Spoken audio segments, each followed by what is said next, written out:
Hey, welcome back to Magic City Entertainment.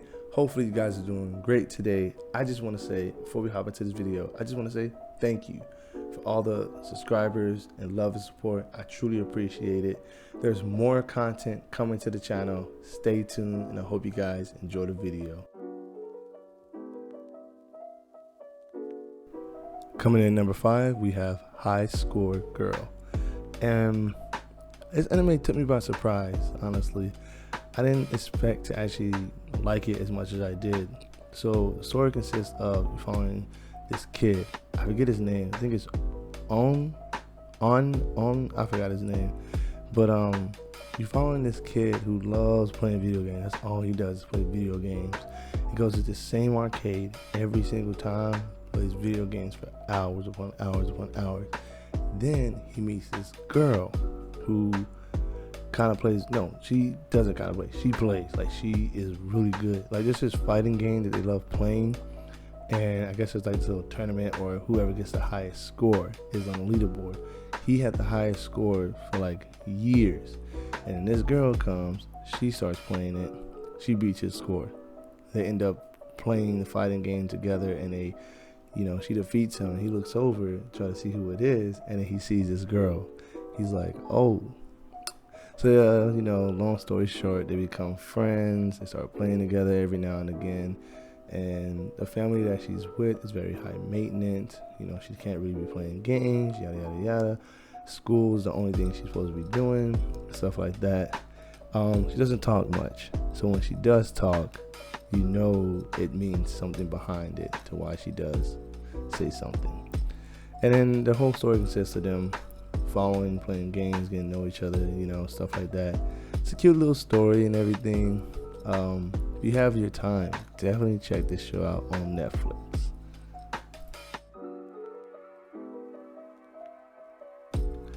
Coming in number 4, we have Baki. Man, this anime is probably one of top notch for fight scenes. Like, fight scenes for this anime are really good. Like, at first I wasn't a fan of the animation because I don't really like 3D type of animation. I've never really been a fan of it, but for some reason I was very pulled in with this. And there's a story behind it, but the story is kind of honestly. But the reason why you should watch this is because the fight scenes are really, really good. Like, they're really good. And each fight scene has a little story behind it. So, and the only thing with this show is they're just fighting, and they're fighting to be the strongest in the world. So there's a tournament, almost kind of like a tournament of power in a way, but it's not called tournament of power, it's just called a tournament. And there's a whole bunch of other people who come to fight and everything. So it's very, very good. Like I said, the story isn't the greatest. You're just following a story between Baki, basically. And there's a whole bunch of other characters, but mostly Baki because his dad is the strongest fighter in the world. His dad's a beast. I think season 3, his dad comes into play, and I'm telling you, his dad's a beast. So he has a lot of shoes to fill, basically. And he has a brother, too, that's really strong as well. Everybody in the show is strong, regardless. Everybody in the show is very strong. But Baki is supposed to be like the strongest character in the show because it's basically about him. So obviously he's going to be the biggest and strongest character in the show. But if you have time, I recommend you check this out. Not for the story, but for the fight scenes.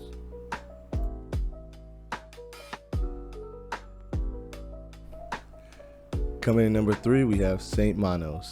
And I randomly just scrolling through Netflix and I saw this. I was like, this looks pretty interesting. I watched the trailer.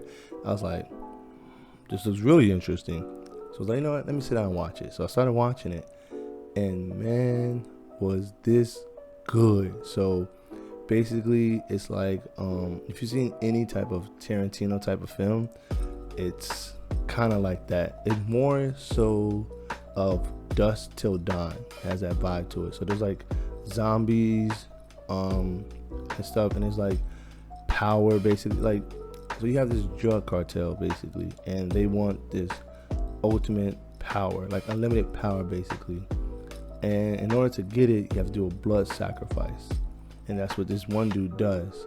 And it was pretty crazy. He gets really strong. But like there's 3 main characters and they're all really strong. There's one character he has an ability that he just doesn't know about yet. And the second one, he's like one of those drunken master type of fighting styles. Third one, she's like a brawler type.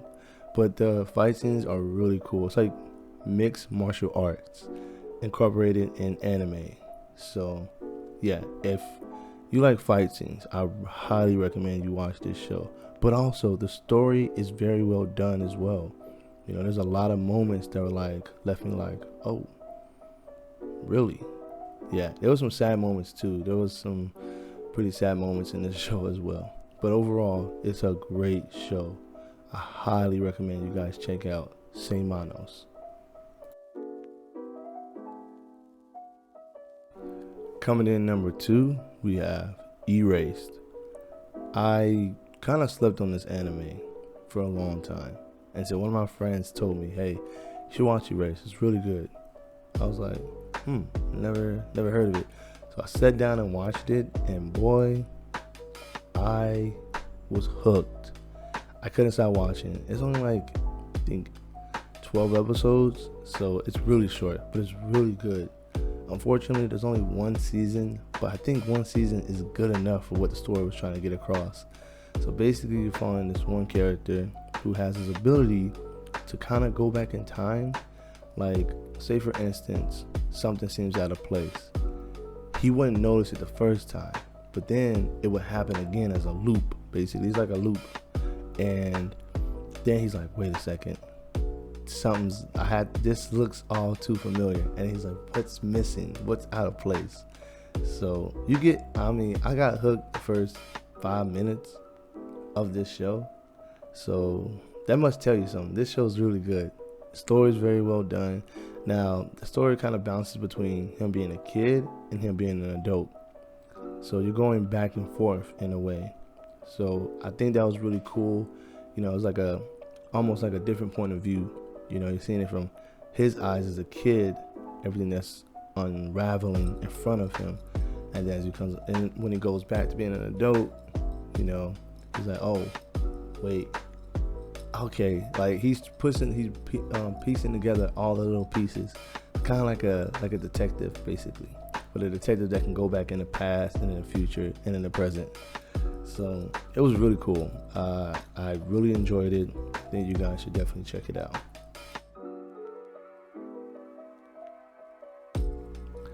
Vampire Nights. And I don't think a lot of people have actually seen this show, or the show doesn't get enough spotlight like it should. So the story consists of this one girl, I forget her name, but she gets attacked by a vampire, but then she gets saved by another vampire. And you know, throughout the story, you find out why it happened and why it happened to her specifically. So it's almost like there's a love story going on between the person that saved her and her.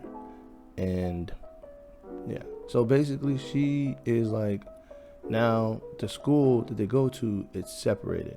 There's a day class, which are non-vampires, and a night class that are vampires. So they're in separate like areas, separate like buildings basically. And she is the cross between both. She watches over both groups, basically make sure everything's going great, everything's going fine. But little does she know that the one that saved her wants to get with her. And she basically finds out that she's a vampire herself. And she finds that out later, like later on and everything. Sadly, there's only 2 seasons. I guess the show didn't do as great as it should have, which was really, really sucks because the story was very well done. Characters were all fleshed out. It was very good. Honestly, it was a very good show. Wish there were more seasons to, you know, get to know more each and every student, to why they became who they were, everything. So yeah, if you have time, I recommend you guys check out Vampire Nights. 7 Deadly Sins. It's a great show. you have basically 7 deadly sins. You have Meliodas, Bond, Escanor, King, Diana. Who else? There's 2 other characters I'm missing. Gunther, and then Merlin. Those are the 7, basically. And you're basically following their story of going through, I guess, different different like people are trying to find them, basically, because they're wanted people. So they're trying to kind of escape in a way, but also they're not. At least that's how the first season was. There's 3 seasons, I believe now. Yeah, I think there's 3 or 4. I can't remember. I honestly forget. But yeah. So the show consists of Meliodas basically getting his crew back together, finding everybody and everything, and along the way, there are enemies coming after them. So they have to fight, and they all have different type of abilities. Diana, she's a giant. King, he's a fairy king. Bond, he can't get killed, period, at all. Bond was by far my favorite character.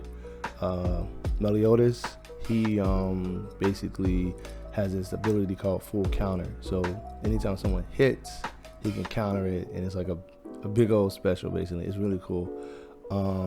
Gunther, he can like shoot lasers and everything. You don't see much from him in the first 2 seasons, but like the 3rd season, he does come into play. Merlin, you do see Merlin's abilities. She's like a mage, basically. And then Escanor. Escanor's a beast. He's overpowered by far. He's way overpowered. He's kind of like a All Might, basically. He can get really short, like skinny, and it can get really big. So, but he only get big with the sun. So that's the thing. That's his weakness, though. The sun's not out, he's just a skinny guy. But if the sun comes out, yeah. So I think that was pretty cool. And then there's this girl, Elizabeth. She has her own abilities, basically, as well, which was very surprising when it happened. I was like, what? I had no idea. I didn't see it coming, because she just didn't look like she had any type of ability. She did. She really did. And then there's Hawk, the little pig. So each character has their own ability. Each character has their own little story behind who they are and why they do what they do, which is very good. They do it very well. I will say, the newest season isn't the greatest. It's not the greatest, but it's still decent to watch.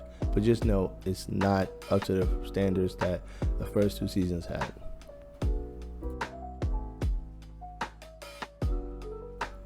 Coming in at number 1, we have Full Metal Alchemist Brotherhood. I know there's another Full Metal as well, but this one for me takes the cake. And the reason why it takes the cake is because the story is actually feeling a lot more fleshed out, more better than the original. Here's my reasons why.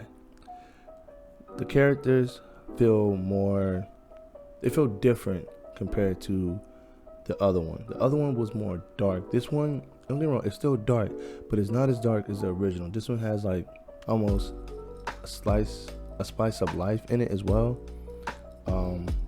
This basically follows Edward and his brother going upon this journey to like revive their mom, basically. And throughout their journey, they're learning different stuff about, I think it was called the Bloodstone. Yeah, I think it was the Bloodstone. They're finding different stuff out about the Bloodstone and stuff like that. And there's a lot of stuff that are different from the original, which I thought was good. So at first I was like, nah, the original's better. Like I couldn't get over the fact that they made another one. But then when I started watching it, I'm like, yo, this one's way better. You have a whole bunch of different characters that are really good. My favorite was Roy Mustang, because he has this ability. He snaps his finger and flames come out. I was like, yo, that's lit. Like, no pun intended there.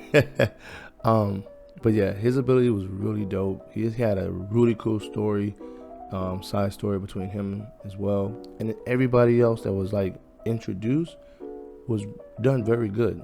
It didn't feel like they overdid anyone. Each story was told very well done. Even the villain story was told very well done. There are some sad moments in this show. There's some great moments in this show. It has a little bit of everything.